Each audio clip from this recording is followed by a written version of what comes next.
Assalamualaikum warahmatullahi wabarakatuh. Selamat pagi anak-anak hebat SD Muhammadiyah 8 Surabaya yang soleh dan soleha. Alhamdulillah, puji syukur kehadirat Allah Subhanahu wa Ta'ala karena hingga detik ini kita masih diberikan kesehatan. Anak-anak, Bu Aini berharap kalian semua masih tetap semangat dalam mengikuti pembelajaran. Pada hari ini kita akan belajar tentang penyesuaian makhluk hidup terhadap lingkungannya. Setiap makhluk hidup mempunyai kemampuan untuk menyesuaikan diri terhadap lingkungannya. Kemampuan makhluk hidup untuk menyesuaikan diri terhadap lingkungannya disebut dengan adaptasi.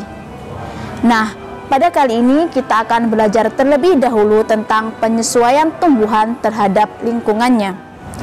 Tumbuhan melakukan adaptasi bentuk tubuh dan fungsi tubuh untuk menyesuaikan diri terhadap lingkungannya. Berdasarkan tempat tinggalnya, tumbuhan dibagi menjadi satu, tumbuhan xerofit. Tumbuhan xerofit yaitu tumbuhan yang hidup di lingkungan yang kering. Contohnya adalah kaktus. Yang kedua adalah tumbuhan hidrofit. Tumbuhan hidrofit adalah tumbuhan yang hidup di lingkungan berair. Contohnya adalah eceng gondok. Yang ketiga adalah tumbuhan higrofit. Tumbuhan higrofit yaitu tumbuhan yang hidup di lingkungan yang lembab. Contohnya adalah lumut. Selain itu, ada juga tumbuhan yang hidup di lingkungan agak kering dan agak lembab. Contoh tumbuhan yang beradaptasi terhadap lingkungannya yaitu 1. Teratai dan eceng gondok. Eceng gondok dan teratai adalah tumbuhan yang hidup di air. Eceng gondok menyesuaikan diri terhadap lingkungannya dengan mempunyai banyak rongga udara pada batang dan pangkal daunnya. Hal ini bertujuan agar mudah mengapung di air.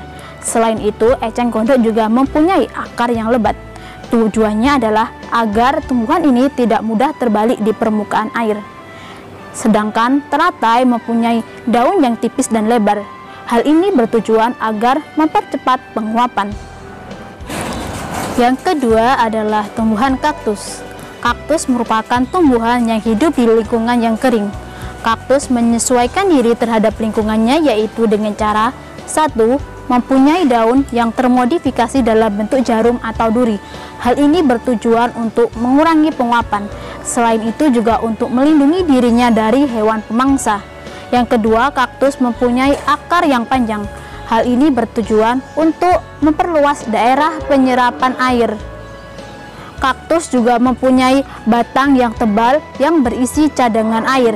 Selain itu juga batangnya dilapisi dengan lapisan lilin untuk mengurangi penguapan.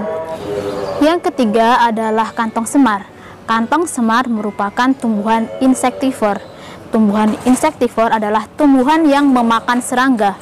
Daun pada kantong semar termodifikasi dalam bentuk kantong yang mengandung nektar dan enzim pencerna. Nektar ini bertujuan untuk menarik serangga. Ketika serangga sudah mendekat, maka enzim pencerna ini akan mencerna serangga tersebut. Tujuan kantong semar melakukan adaptasi ini adalah dikarenakan kantong semar hidup di lingkungan yang minim nitrogen. Contoh selanjutnya adalah tumbuhan bakau. Tumbuhan bakau adalah tumbuhan yang hidup di tepi pantai, di mana lingkungan bakau ini adalah berlumpur dan didominasi dengan pasir.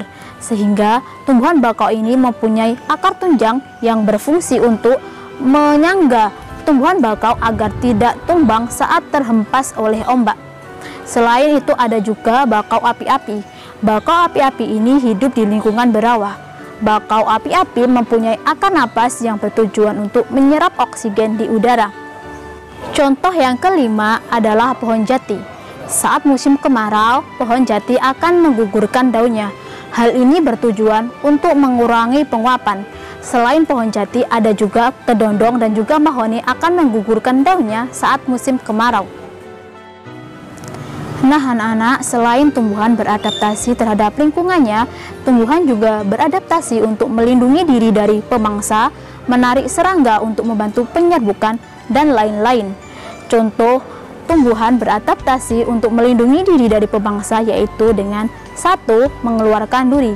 Beberapa tumbuhan akan mengeluarkan duri pada batang, daun, maupun buah untuk melindungi diri dari pemangsanya. Contoh tumbuhan tersebut adalah nanas, durian, mawar, dan kaktus. Yang kedua adalah racun. Beberapa tumbuhan ada yang melindungi diri dari musuhnya dengan mengeluarkan racun. Racun ini dapat terkandung baik di batang, daun, maupun pada buahnya. Contoh tumbuhan yang beradaptasi dengan mengeluarkan racun adalah kecubung dan jarak. Yang ketiga adalah dengan mengatupkan daun. Salah satu tumbuhan yang beradaptasi dengan mengatupkan daun adalah putri malu. Putri malu akan mengatupkan daunnya ketika terkena sentuhan. Hal ini bertujuan agar putri malu terhindar dari hewan pemangsa, yaitu herbivora.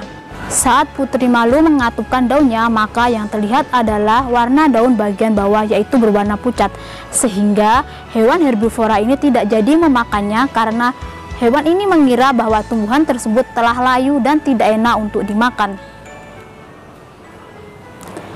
Nah anak-anak, sekian pembelajaran kita hari ini tentang adaptasi tumbuhan. Untuk selanjutnya silakan kalian kerjakan buku pendamping IPA halaman 33 sampai halaman 36, soal nomor 1 sampai dengan 20. Silahkan kalian kirim ke wali kelas kalian masing-masing.